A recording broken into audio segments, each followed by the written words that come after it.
हमें पहले ये देखना होगा कि परमेश्वर ने आपको एक मकसद के तहत बुलाया है।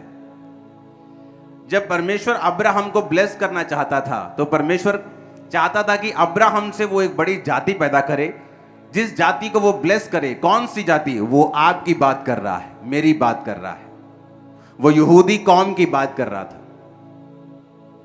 तो परमेश्वर ने कहा अब्राहम से मैं एक बड़ी जाति पैदा करूंगा, लेकिन मैं अब्राहम की जिंदगी में काम नहीं कर सकता जब तक अब्राहम अपने घर को, अपने परिवार, अपने कुटुंब, अपने रिश्तेदार और अपने देश को छोड़ नहीं देता। क्योंकि परमेश्वर उससे बात करना चाहता था। और कई बार आपके आसपास इतनी नॉइज है, इतनी आवाजें हैं, इतनी सलाहें हैं कि परमेश्वर आपसे चाहते हुए भी बात नहीं कर पाता। याद रखो, वो पुश करने वाला परमेश्वर नहीं है। आपने सुना होगा कि मैं जी फलानी जगह पे गया, मुझे खेल आ गई और तब मुझे मालूम हुआ जी मुझे सेवा करनी पड़ेगी, जबरदस्ती अब ये आत्मा मुझसे सेवा करवाती है। लेकिन परमेश्वर ऐसा नहीं है। वो कहता है चोर चोरी करने के लिए, घात करने के लिए, डाकू जबरदस्ती छीनने के लिए आता है, पर मैं चोर और डाकू नहीं हूं। मैं तुम्हारे दरवाजे के सामने से आऊंगा। आपसे पूछा जाता है कि क्या आप जीसस क्राइस्ट को एक्सेप्ट करने के लिए तैयार हैं? जिस तरह घर का मालिक घर के गेट से आता है, ऊपर से नहीं। जीसस आपके घर का मालिक है, वो सामने से आता है, पूछ के आता है। आप मेरी बात समझ रहे कि नहीं? वो आपको बताता है कि वो आपको ब्लेस करना चाहता है। लेकिन कई बार आपके आसपास इतनी आवाजें हैं, इतना शोर है, इतने ओपिनियंस हैं, इतनी सलाहें हैं कि आप परमेश्वर की आवाज को सुन नहीं पाते। और जब तक आप परमेश्वर की आवाज को फॉलो नहीं करेंगे, आप उस चीज को कभी हासिल नहीं कर सकते जिसके लिए परमेश्वर ने आपको बुलाया है, जिसके लिए आप पैदा हुए हैं। और बाइबल कहती है अब्राहम वहां से निकला, अपने देश को, अपने परिवार को, कुटुंब को छोड़ा और बाइबल कहती परमेश्वर का फॉलो किया। तो परमेश्वर ने फिर उससे बात करनी स्टार्ट की और उसकी जिंदगी के ऊपर काम करना शुरू किया।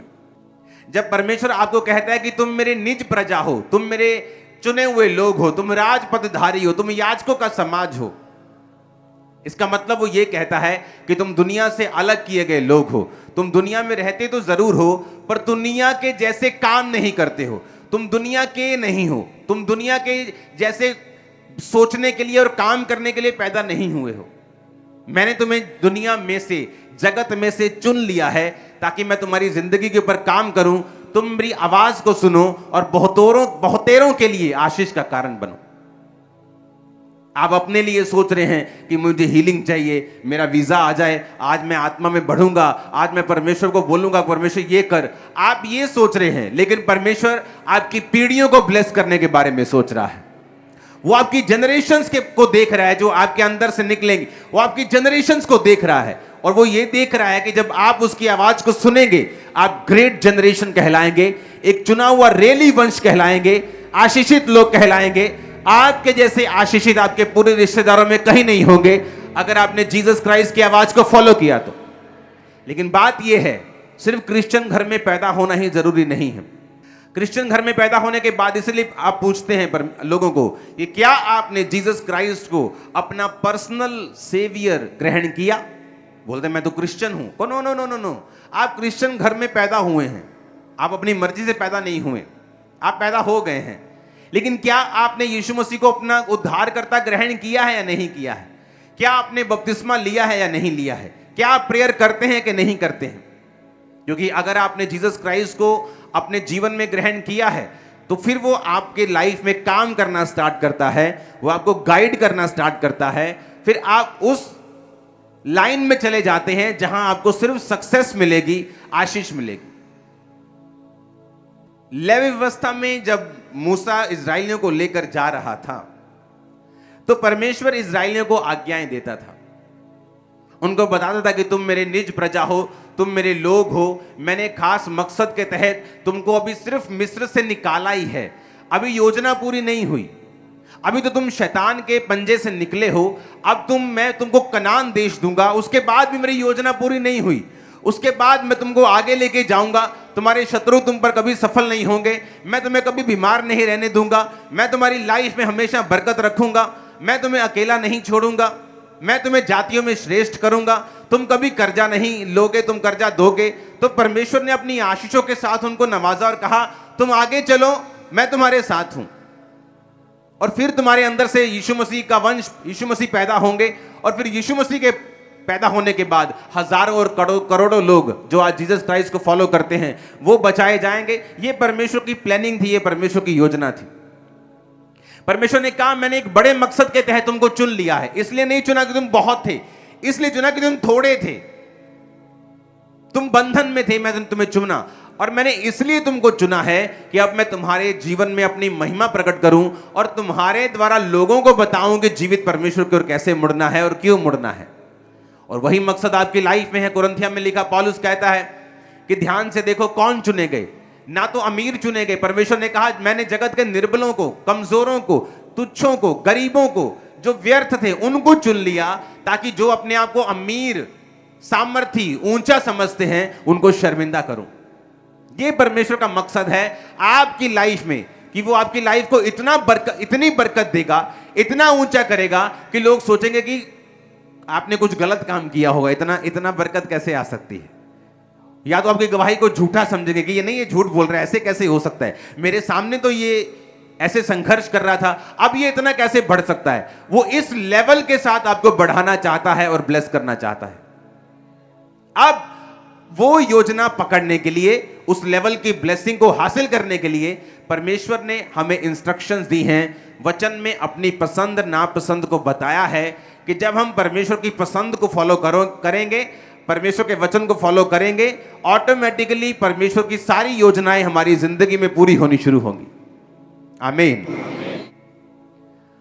लेवी व्यवस्था 10 उसकी 1 से 10 आयत में लिखा, तब नादाब और अबीहू नामक हारून के 2 पुत्रों ने अपना धूप दान लिया और उसमें आग भरी और उसमें धूप डालकर उस ऊपरी आग को जिसकी आज्ञा यहोवा ने नहीं दी थी यहोवा के सम्मुख अर्पित किया, यानी भेंट कर दी।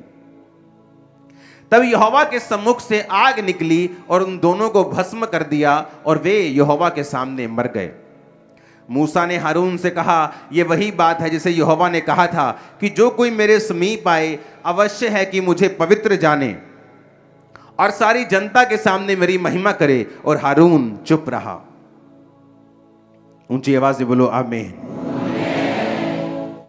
पंजाबी च कहावत है ना कि जिन्ना मिठा चाहिए उन्ना पाना पैना आप, हाँ, जिन्ना गुड़ उन्ना मिठा।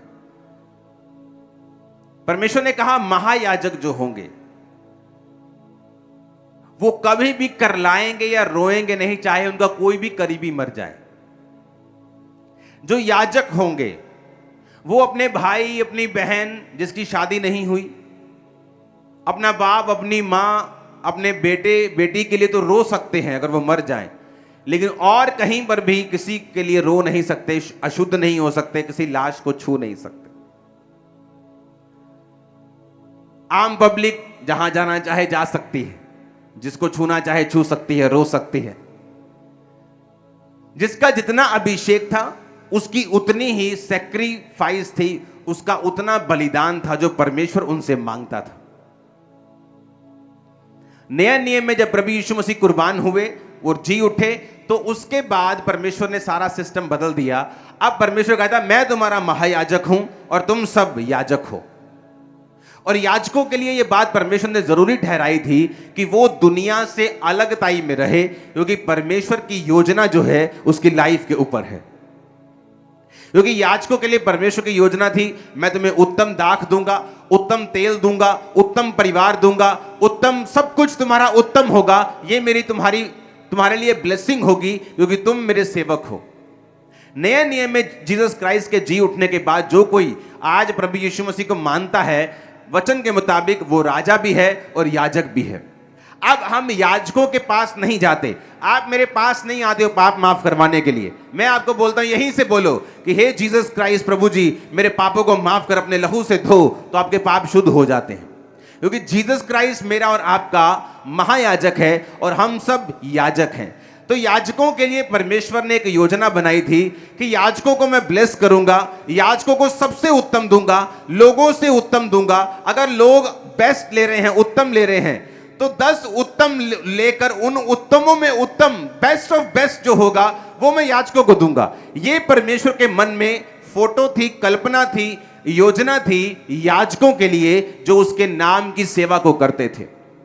अब जब परमेश्वर आपको याजक कहता है तो वो ये भी एक्सपेक्ट करता है कि याजक जो थे वो दुनिया से अलग रहते थे, वो लोगों में घुलते और मिलते नहीं थे। जिस तरह वचन कहता है मसीह का बलियाल के साथ क्या लगाव, अंधेरे का ज्योति के साथ क्या मेल, अविश्वासी के साथ हमारा क्या मेल।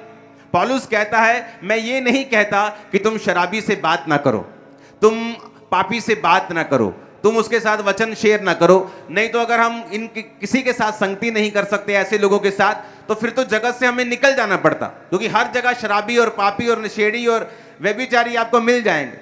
लेकिन पौलुस कहता तुम इनके साथ संगति ना करो, इनके साथ यारियां ना बांधो, इनके साथ दोस्तियां ना करो, इनको वचन दो, वचन देकर इनसे फिर अलग हो जाओ। परमेश्वर ने कहा अब्राहम को मैं तुम्हारे वंश को समुद्र के रेत की तरह बनाऊंगा। समुद्र की रेत, अगर आप रेत से बर्तन को मांजते हैं तो रेत कभी गंदी नहीं होती, लेकिन बर्तन को शुद्ध कर देती है। उसी तरह परमेश्वर ने कहा तुम रेत हो, तुम अशुद्ध होने के लिए नहीं बुलाए गए हो, तुम लोगों को शुद्ध करोगे लेकिन खुद अशुद्ध नहीं होंगे, तुम खुद उनके बीच में नहीं जाओगे, क्योंकि अगर तुम्हें याजकों वाली बरकतें चाहिए तो तुम्हें याजकों के जैसी अलगताई और पवित्रताई को भी अपनाना पड़ेगा। आमीन। अब यहां पर परमेश्वर ने कहा कि जब हारून के जो पहले बड़े बेटे जो परमेश्वर की सेवा में लग गए तो उन्होंने वो नहीं किया जो वचन में और परमेश्वर की इंस्ट्रक्शन में लिखा था। उन्होंने अलग तरह से अग्नि ली और परमेश्वर के सामने अर्पित की और परमेश्वर की आग से वो मर गए। और परमेश्वर ने कहा जो कोई मेरे पास आता है वो मुझे पवित्र जाने। नया नियम में भी यही बात लिखी है, कोई भी पवित्रताई के बिना परमेश्वर को देख नहीं सकता। अगर आपकी लाइफ पवित्रताई में नहीं है, अगर आपकी लाइफ व्यभिचार में है, अगर आपकी लाइफ चोरी में है, अगर आपकी लाइफ गुंडागर्दी में है, अगर आपकी लाइफ लड़ाई झगड़े में है, अगर आपकी लड़ाई आपके मन में हर वक्त वैर विरोध रहता है, हर वक्त विरोध करना रहता है, तो आप पवित्रताई में नहीं हैं। एक रिलीजियस स्पिरिट होती है, ये रिलीजियस स्पिरिट ऐसी होती है कि ये दुष्ट आत्मा से भी बुरी होती है। जिन लोगों में रिलीजियस स्पिरिट होती है, जिस तरह सदूकियों और फरीसियों में थी, उनके कपड़े देखो कैसे थे, शॉल पे शॉल, उसके बाद एक शॉल, पूरा अपने आप को तैयार करके आते थे, लेकिन पवित्र आत्मा का विरोध करते थे, जीसस क्राइस्ट का विरोध करते थे। आज भी आपको ऐसे लोग मिल जाएंगे, जीसस क्राइस्ट के कामों के लोगों, उसके लोगों का विरोध करते हुए आपको मिल जाएंगे।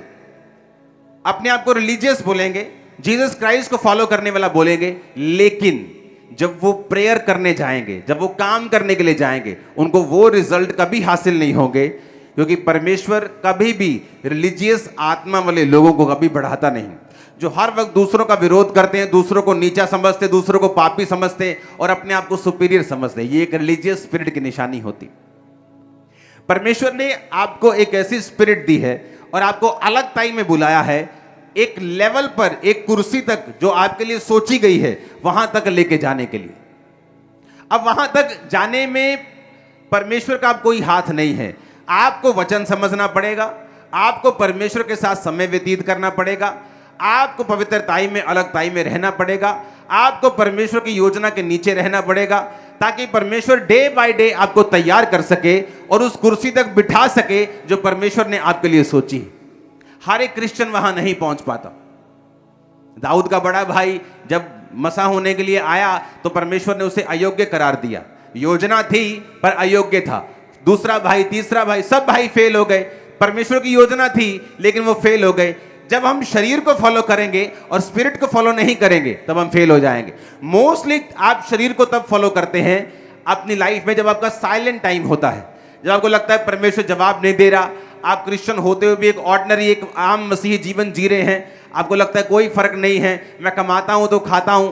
अगर आप जब ऐसे टाइम में होकर निकलते हैं और पवित्रताई को मेंटेन नहीं करते, परमेश्वर कभी भी आपको बड़ी कुर्सियां, बड़ी योजनाएं आपकी लाइफ में साबित नहीं करता, क्योंकि जो व्यक्ति साइलेंट टाइम में वफादार नहीं है वो कभी वफादार नहीं। व्यभिचार की स्पिरिट ऐसी है, आप देखते हैं परिवारों में एक लड़का व्यभिचार में है या लड़की व्यभिचार में है, बड़ा बुजुर्ग बोलेगा ओ बहन जी ये ब्याह कर दो ठीक हो जाएगा। आप उसकी शादी कर भी देंगे, शादी के बाद भी वो व्यभिचार में होगा, क्योंकि व्यभिचार एक स्पिरिट है, एक इविल स्पिरिट है। अगर आप में व्यभिचार की कमजोरी है तो वो शादी के पहले भी अगर है तो शादी के बाद भी रहेगी। अब अपनी वाइफ को छोड़ के दूसरों को देखोगे। जब तक आप उस स्पिरिट पे कब्जा नहीं करोगे, जब तक आप इस जवान होते हुए, कुंवारे होते हुए उस स्पिरिट के ऊपर काबू नहीं करोगे, परमेश्वर कभी आपको हाई लेवल पे नहीं लेके जाए। आपकी शरीर की इच्छाओं पर काबू, परमेश्वर के वचन के ऊपर विश्वास, उसके स्टैंडर्ड को ना छोड़ना, ये प्रूफ करेगा। और परमेश्वर के लिए जलन रखना। अगर परमेश्वर ने बाइबल में कहा है, उसने एक आपको एक कंप्लेंट की है कि मनुष्य के सिर धरने के लिए कोई जगह नहीं है, वहां जब आप पढ़ते हैं, अगर आप आत्मा में भरे हुए हो, आप कहेंगे खुदावन तूने कहा था कि तेरे सिर धरने के लिए जगह नहीं है, मैं मौजूद हूं, मेरे अंदर रह और मुझे इस्तेमाल कर। आज से मैं अपना जीवन तुझे देता हूं। आप देखना कैसे खुदावन का आत्मा पे उतरता और काम करने शुरू करता है। आमीन। जहां वो कंप्लेंट कर रहा है वहां आपको खड़े होना है। बाइबल कहती है पुराने नियम में जब लोग व्यभिचार में थे तो एक व्यक्ति उठा और व्यभिचारी का खून कर दिया। अब परमेश्वर खून करने के लिए नहीं बोलता, क्योंकि अब लड़ाई मांस और लहू की नहीं है, लेकिन जिसने व्यभिचारी को सजा दी, परमेश्वर ने उसे अगवा बना दिया था। परमेश्वर ने कहा तेरे अंदर जलन है, तेरे अंदर जलन है मेरे वचन को पूरा करने की, तेरे अंदर जलन है पाप के खिलाफ काम करने की।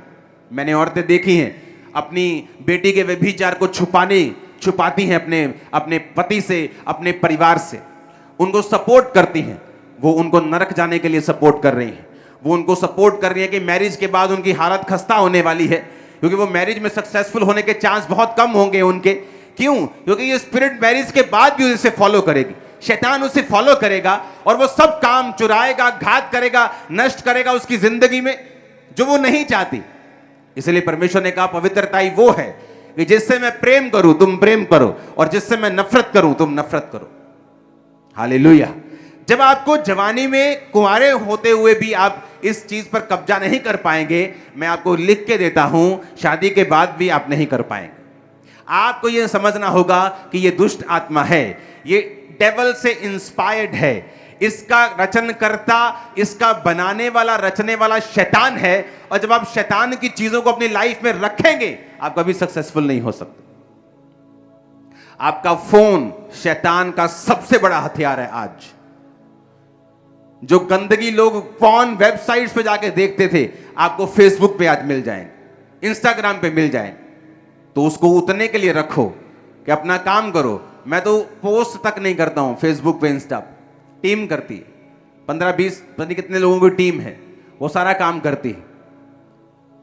मैं जो स्पिरिट बोलते हैं मैं जाता हूं, चेक करता हूं, बाहर आ जाता हूं, दैट्स इट। क्योंकि अगर आपने ये बात नहीं समझी, यहोवा ने कहा, फिर से पढ़ेंगे उस आयत को, मूसा ने हारून से कहा यह बड़ी बात है जिसे यहोवा ने कहा था कि जो मेरे समीप आए वो मुझे पवित्र जाने। आपको यह बात समझनी पड़ेगी कि उनकी गलती क्या थी कि उन्होंने वचन को तोड़ा था और इतने में ही आग ने भस्म कर दिया। और परमेश्वर ने कहा मेरे वचन को तोड़ने का मतलब है तुमने मुझे पवित्र नहीं समझा। पुराना नियम इतना सख्त था, नया नियम इतना सख्त नहीं है। यह ग्रेस का टाइम है, अनुग्रह का टाइम है। लेकिन पौलुस यह भी कहता है कि अगर अनुग्रह का टाइम है तो क्या पाप करते रहें? अगर आज भस्म नहीं होते गलती करने पर तो क्या गुनाह में फंसे रहें? तो परमेश्वर ने कहा कि तुम इसको अच्छी बात समझो कि अब सख्त टाइम नहीं है, ताकि तुम मन फिरा सको और परमेश्वर में चल सको। हालेलुया। तो बाइबल कहती है लेवी व्यवस्था 8 उसकी 10 से 12, तब मूसा ने अभिषेक का तेल लेकर निवास का और जो कुछ उसमें था और उन सब का भी अभिषेक कर कर उन्हें पवित्र किया। बाइबल कहती है परमेश्वर ने मूसा से कहा था कि तेल लेकर जिनको अलग करना है उन पर तेल लगा और उनका अभिषेक कर, फिर वो मेरी सेवा के लिए अलग हो जाएंगे। जब आप ऑयल के साथ अपने लिए प्रेयर करेंगे, आप खुदाबंद को बोलेंगे परमेश्वर मैं तेरी सेवा के लिए आज अलग हूं। मेरे बच्चे, मेरा फाइनेंस, मेरा कैरियर, मेरी जॉब, मेरी फैमिली, मेरी चीजें, मेरा सब पोजीशंस, मेरी सारी जो चीजें मेरे पास हैं वो सब आज से तेरी सेवा के लिए अलग हैं। और परमेश्वर का वायदा क्या है? जब आप अपने आप को, अपने परिवार को, अपने फाइनेंस को प्रभु के लिए पवित्र करके अलग कर देंगे, मैं आपको बता रहा हूं, शैतान पीट पीट के मर जाएगा, आप पे अटैक नहीं कर पाएगा। मैं आपको बता रहा हूं। कौन लोग हैं जो शैतान के विक्टिम हैं, जो अलग नहीं है? कौन लोग हैं जो शैतान के अटैक के नीचे हैं, जो अब तक सेवकाइयों के लिए अलग नहीं है, जो खुदा के कामों के लिए अलग नहीं है? शैतान गया परमेश्वर के दूतों के बीच। परमेश्वर ने कहा कहां से आया है? उसने कहा पृथ्वी पर घूमते घामते और डोलते डालते आया हूं। परमेश्वर ने कहा तूने मेरे दास अय्यूब को देखा है कि उसके जैसा डर मानने वाला, बुराई से दूर रहने वाला, खरा मनुष्य धरती पर और कोई नहीं है? उसने कहा क्या वो तेरा डर बिना लाभ के मानता है? तूने जो उसके आसपास बाड़ा बांध रखा है। और अगर आप अय्यूब की लाइफ को पढ़ेंगे तो आप नोटिस करेंगे कि वो एक याजक की तरह काम करता था। और आप नोटिस करेंगे अय्यूब जिस जमाने में था, उस जमाने में कोई भी याजक नहीं होते थे। अगर होते तो कभी ना ऐसा होता कि अय्यूब अपने बच्चों के लिए खुद सब बलियों को देता और उनके पापों के लिए बलियां चढ़ा रहा होता। वो याजकों के पास जाता, क्योंकि वो परमेश्वर यहोवा को मानने वाला था, तो हुक्म तोड़ने वाला नहीं था। तो वो मानने वाला था, लेकिन उस समय याजक मौजूद नहीं थे। वो याजकों से भी पहले के समय का था। तो बाइबल कहती है अपने बच्चों के अपराधों के लिए वो परमेश्वर के सामने खुद बलि को देता था। वो अय्यूब जो परमेश्वर के वचनों को मानता था और परमेश्वर की सेवकाई के लिए अलग था। किस तरह से मालूम होता है? सिर्फ अपने बच्चों के लिए वो बलियां नहीं देता था। बाइबल कहती है उसने कहा कि विधवा मेरे कारण आनंद के मारे गाती है, यानी विधवाओं को सपोर्ट करता था। अनाथों का मैं सहायक रहा हूं, अनाथों को वो सपोर्ट करता था। परदेसी का हाल मैंने जानबूझ के जबरदस्ती पूछ लिया, परदेसियों के साथ वो बड़े भले काम करता था। वो पूरी तरह से परमेश्वर की सेवकाई के लिए समर्पित था। और बाइबल क्या कहती है? वो पूर्वी देशों में सबसे बड़ा था, उसके फाइनेंस सबसे बड़े थे। अब अमीर हो गया, कारण क्या था? परमेश्वर की ब्लेसिंग उसके ऊंटों के ऊपर, उसकी भेड़ों के ऊपर जो कभी बीमार नहीं होती थी, जो ज्यादा बच्चे जमती थी, जो बलवान रहती थी। कितने मेरी बात को समझ रहे हैं? सब चीजों के ऊपर परमेश्वर का हाथ था। शैतान कहता है जब मैं उसे हाथ लगाने के लिए जाता हूं, तेरा बाड़ा उसके आसपास बंधा है, मैं उसे टच नहीं कर पाता। मैं उसकी भेड़ों के पास जाता हूं, तेरा बाड़ा लगा है। उसके ऊंटों के पास जाता हूं, तेरा बाड़ा लगा है। उसके बच्चों के पास जाता हूं, तेरा बाड़ा लगा है। सब तरफ तेरा बाड़ा लगा है, तेरी बाड़ बंदी है, मैं उसे छू नहीं सकता। क्योंकि अय्यूब ने अपने आप को परमेश्वर की सेवकाई के लिए अलग किया हुआ था। आप सेवकाई के लिए अलग होंगे, अपने बच्चों को अलग करेंगे। सेवकाई का मतलब पास्टर बनना नहीं होता। हो सकता है आप एक होम मेकर हैं, आप एक हाउस वाइफ जिसे बोलते हैं, आप घर को बनाने वाली औरत हैं, आप घर में रहती हैं, आप खुदा के काम कर सकती हैं, आप खुदा के लिए अपने आप को अलग कर सकती हैं, आप चुगलियों में नहीं शामिल हो सकती, आप फिर फालतू की चीज़ों में नहीं शामिल हो सकती, आप फालतू के टीवी प्रोग्राम्स को अपना समय नहीं दे सकती। आप प्रेयर करेंगे अपने पास्टर के लिए, आप प्रेयर करेंगे अपनी चर्च के लिए, आप प्रेयर करेंगे अपने रिश्तेदारों के लिए, आप प्रेयर करेंगे बीमार लोगों के लिए। अगर आप सचमुच सेवा में हैं तो आप फिर से टीवी प्रोग्राम को, इस बंदगी को निकाल लेंगी। और जब मैं प्रेयर कर रहा था बीमारों के लिए, आप फिर से उनके लिए प्रेयर करेंगे। जब मैं ले हैंड कर रहा था, आप उन लोगों के लिए प्रेयर करेंगे। प्रभु जिन पे प्रेयर हुई है उनकी जिंदगी में प्रभु बड़े काम। आप घर बैठे सेवकाई में होंगे। आप कुछ सामान लेने के लिए जाएंगे, आप पंफलेट लेके जाएंगे, आप यीशु मसीह के बारे में बताएंगे। ये है सेवकाई। सिर्फ पास्टर बनना सेवकाई नहीं। कई बार कुछ व्यक्ति ऐसे होते हैं जो बिना पास्टर अच्छी सेवकाई करते हैं, लेकिन जब पास्टर बन जाते हैं बुरे बन जाते हैं, क्योंकि अब उनको अपनी सेवकाई को प्रोटेक्ट करना है। अब उनको ये बताना है कि मैं सही हूं, और इस चक्कर में वो दूसरे पास्टरों की खिलाफत करना शुरू करते हैं, अपनी कमियों को छुपाना शुरू करते हैं। इससे अच्छा ये था कि वो घर रहकर सेवा कर पाते, घर रहकर परमेश्वर का काम करते, सुसमाचार सुनाते।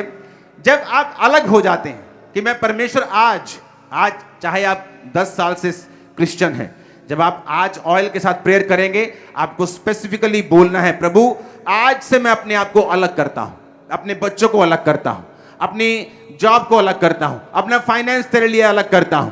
आज से हम सब तेरी सेवकाई में शामिल हैं। आप देखेंगे शैतान आप पे कब्जा नहीं कर पाएगा, टच नहीं कर पाएगा। हर चीज के ऊपर बरकत होगी, फाइनेंस के ऊपर बरकत होगी, रसोइयों में बरकत होगी, घराने में बरकत होगी, बच्चों की स्टडी के ऊपर बरकत होगी। सब तरफ से परमेश्वर आपको बढ़ाएगा, शैतान को शर्मिंदा करेगा, दुश्मनों को शर्मिंदा करेगा, तुम्हें आगे लेके जाएगा, रास्तों को साफ करेगा, डिवाइन हेल्पर्स भेजेगा। आमीन। 7 बार चाहिए और ऊंचा चाहिए चर्च।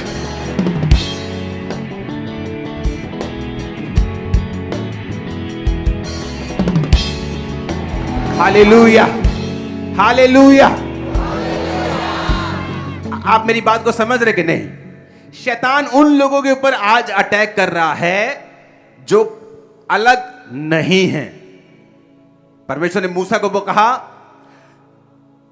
अभिषेक का तेल लेकर निवास कर जो कुछ उसमें, और उनका सबका अभिषेक कर उन्हें पवित्र किया।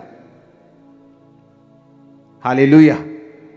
12 आयत में लिखा, उसने अभिषेक के तेल में से कुछ हारून के सिर पे डालकर उसका अभिषेक करके उसे पवित्र किया। तेल का मतलब है, जब आप अनॉइंटिंग ऑयल को यूज करते हैं, आप ये अंगीकार कर रहे हैं कि मैं अपने आप को परमेश्वर के लिए अलग कर रहा हूं। मेरा कोई लेना देना नहीं है संसार से, ये संसार के रीति रिवाजों से, इनकी चीजों से मेरा कोई काम नहीं है।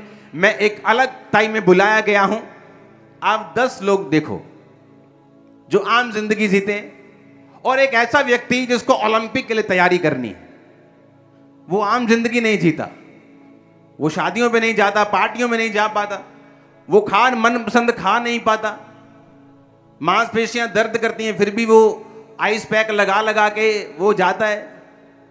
क्यों? क्योंकि उसे मालूम है कि वो एक खास काम के लिए चुना गया है।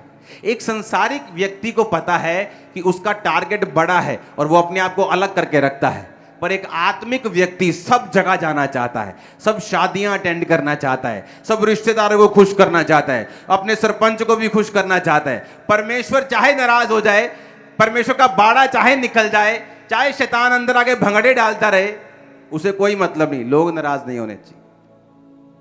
पौलुस कहता, अगर मैं लोगों को खुश करता रहता तो परमेश्वर का दास नहीं होता।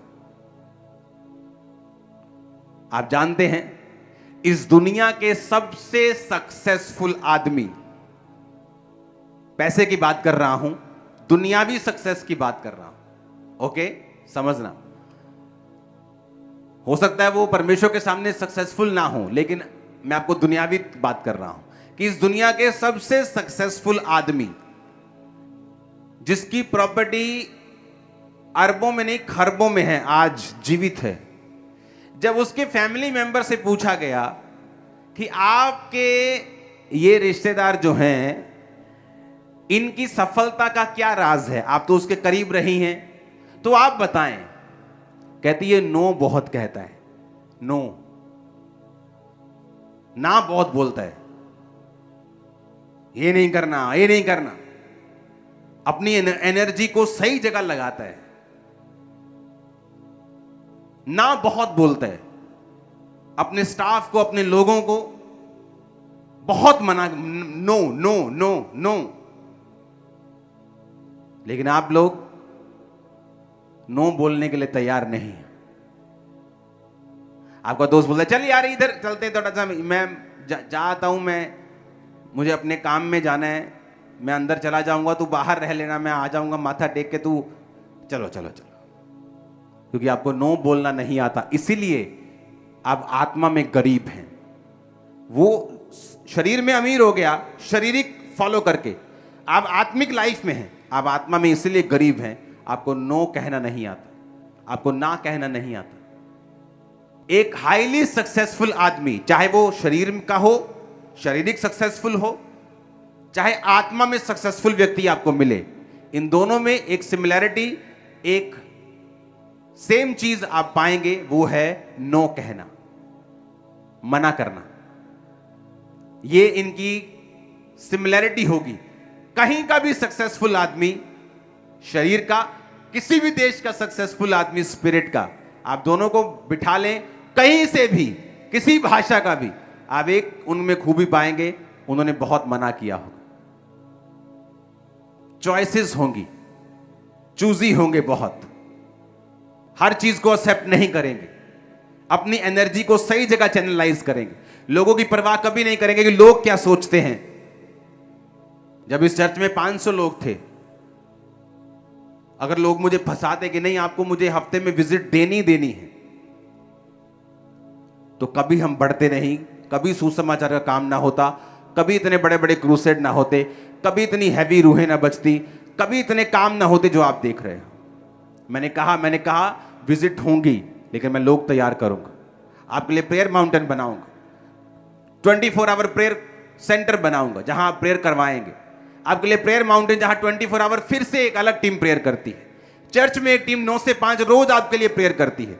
आज आप इतनी प्रेयर्स के नीचे हैं, आपको मालूम भी नहीं आप कितनी बड़ी ग्रेस के नीचे, और रोज आपका नाम लेके प्रेयर हो रही एवरी डे। सुनो, आप सो जाते हो, आपने प्रेयर रिक्वेस्ट दी, आप भूल गए और 2 घंटे बाद अब भी ले हैंड हो रहा है। आप यहां बैठे हो ना, वचन सुन रहे हो, आपकी प्रेयर रिक्वेस्ट पे ले हैंड हो रहा है अभी भी। आप मेरी बात समझ रहे हो क्या? ये कभी इतनी बड़ी सफलता नहीं होती अगर मैं सिर्फ लोगों की बात सुनता, अगर मैं उन्हें मना ना करता, नो ना कहता। लेकिन आपको नो करने में डर लगता है। आपको लगता है बुआ नाराज हो जाएगी, भाई नाराज हो जाएगा, पत्नी नाराज हो जाएगी, पति नाराज हो जाएगा, मेरा एमएलए नाराज हो जाएगा। आपको मना नो करने पर डर लगता है, इसलिए स्पिरिचुअली आप सक्सेसफुल नहीं है। जब आप मना करेंगे, नो बोलेंगे, उस समय कुछ बेचैनी महसूस हो सकती है, उस समय कुछ अनकंफर्ट महसूस हो सकता है, लेकिन वो जरूरी है। जब जिम में जाते तो कंफर्ट फील नहीं होता, अगले दिन खलियां पड़ जाती, आइस पैक लगाने पड़ते हैं, लेकिन बाइसेप बड़ा होता है, स्ट्रेंथ बढ़ती है, आपकी स्ट्रेंथ बढ़ेगी स्पिरिचुअल, आप बड़े होंगे आत्मिक रीति के साथ। आमीन ऊंचे वाला चाहिए चर्च, हालेलुया, ऊंची आवाज में बोलो। आप मेरी बात समझ रहे कि नहीं? आप जब उस ऑयल को, मैंने आज ऑयल मीटिंग नहीं थी, लेकिन मेरे ऑफिस में हमेशा इतना भंडार पड़ा रहता है ऑयल का कि जब भी प्रभु मुझसे कुछ कहे तो फटाफट सप्लाई हो जाए उधर से। तो आप ब्लेस हो जो आज पहुंच चुके हो मीटिंग में। आज आपको खुदा को कहना है, खुदा मैं अपने आप को अलग करता हूं, नो कहूंगा, ना बोलूंगा, अपने आप को अलग करता हूं आज मैं सेवा के लिए, तेरे काम के लिए, तेरे नाम को ग्लोरीफाई करने के लिए। और आप अपने आप पर ऑयल लगाएंगे, अगर बच्चे यहां मौजूद हैं उन पे लगाएंगे, अपनी चीजों के ऊपर, अपनी गाड़ियों के ऊपर, अपने फाइनेंस के, अपने बिजनेस के ऊपर, दुकानों, जो कुछ आपके साथ जुड़ा हुआ है, और बोलेंगे खुदावंद ये सेवा के लिए अलग है, हम तेरी महिमा के लिए अलग हैं। ऐसा बाड़ा परमेश्वर बांधेगा, शैतान सिर दर्द से मर जाएगा, आपकी लाइफ में काम नहीं कर पाएगा। मैं आपको बता रहा हूं, अगर 100 लड़ाइयां शैतान पैदा करेगा, आप 100 जीतोगे, एक भी नहीं हारोगे। मैंने कहा 100 में से 100, मैं नहीं कह रहा हूं 99 कि 99%, आप 99% भी एक बंदा कोई जीत जाए, मैं कहता हूं 100 के बराबर। मैं कह रहा हूं 100 जीतोगे, 100 में से 100, 99.999 भी नहीं, 100 में से 100 तुम्हारी होंगी इन जीसस नेम। आमीन। खड़कने वाला चाहिए शैतान के कानून। Hallelujah, hallelujah. आपको ये बात समझनी है, उनका अभिषेक किया जाता था, उन पर ऑयल लगाकर उनका अभिषेक करके उन्हें अलग करते थे कि तुम अलग हो, तुम दुनिया के बीच में नहीं जा सकते, उनके जैसा काम नहीं कर सकते, तुम अलग हो चुके खुदा की सेवकाई के लिए। परमेश्वर को पवित्र जानो, पवित्रताई में रहो, फिर वो तुम्हें बरकत देगा, तुम्हें उत्तम देगा, तुम्हें बेस्ट देगा। अब चॉइस आपके हाथ में है। उत्तम चाहिए कि दुनिया की तरह लाइफ इज अ स्ट्रगल बोल के स्ट्रगल करना है, या परमेश्वर के लिए, सेवकाई के लिए, उसके काम के लिए तैयार रहना है, अपने आप को अलग रखना है, तो बरकतें आपके सिर पर होंगी। आप जहां जाएंगे बरकत को पाएंगे, जिस जगह जाएंगे वहां नया रास्ता आपके लिए खुल जाएगा इन जीसस नेम। जहां जाएंगे फेवर को पाएंगे in the mighty name of Jesus. वो आपकी रक्षा करेगा और सुरक्षा करेगा in the mighty name of Jesus. शैतान की योजनाओं को वो नाश करेगा इन जीसस नेम। जादू और टोना तुम्हारा हिस्सा नहीं होंगे इन जीसस नेम। दुष्ट आत्मा तुम्हारे घरों में काम न कर पाएंगे इन जीसस नेम। फाइनेंशियली तुम ब्लेस होगे, तुम कर्जा दोगे लोगे नहीं इन जीसस नेम। आमीन। ऊंचा चाहिए चर्च। Hallelujah, hallelujah. और ये परमेश्वर की योजना है आप लोगों के लिए। मैं ये सोच रहा था कि जिस तरह से, जिस तरीके से हम यहां तक पहुंचे हैं, जो दुनिया के लिए एक वंडर बना हुआ है, जो दुनिया के जाने माने बिगेस्ट मिनिस्ट्रीज के लोग हैं, जो मुझे पूछते हैं या मिलना चाहते हैं कि आपने ये क्या किया, कैसे किया, ये क्या हो रहा है, हमें बताएं, शेयर करें हमारे साथ वो विजन कि वो क्या प्रभु ने आपसे कहा कि आपने ये किया। मैं ये सोच रहा था कि जो मैंने किया तब किया जब विश्वास में स्ट्रगल था, रिसोर्सेस नहीं थे, चीजें नहीं थी, तो यहां तक पहुंचे। इमेजिन अगर इसको कंटिन्यू किया जाए तो क्या होगा। इमेजिन करो, इमेजिन करो अगर इसको कंटिन्यू किया जाए तो क्या होगा।